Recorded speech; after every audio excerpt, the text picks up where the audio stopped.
Personally, I feel like this office is important for the simple fact it's truly a safe space. Like, you can come in, be yourself, make yourself at home. Inclusion, diversity, and we also offer education as well. We do selections of different groups and communities and other organizations, and we connect with them and we teach them, about diversity and inclusion and how important that is on campuses. We host an event together, We Ball, every year, where we come together with police and build relationships with the police.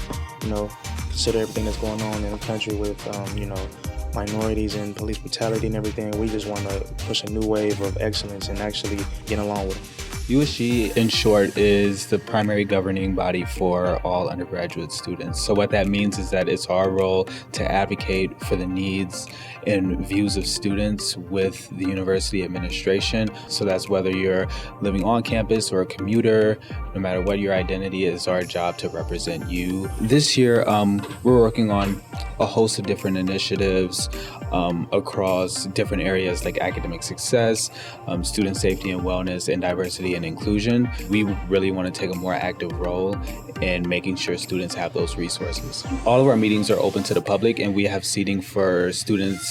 University Activities Organization is a planning organization. We have a leadership team, but then we like to have students come on and help us kind of understand what the needs of students actually are, other than our own, what we know of. Well, the one that I think we're most known for is our Falcon Finale. It's our big end of the year party. We had the fireworks last year. I think that was kind of like a good end of the year thing. It's based upon leadership and trying to prepare students. I think leadership's a big macro idea. I feel like this is important because on Bowling Green's campus, everyone should feel the opportunity to have a community and feel like they belong. So those that identify with this community should definitely be able to come here and feel comfortable. So I feel like it's important that way.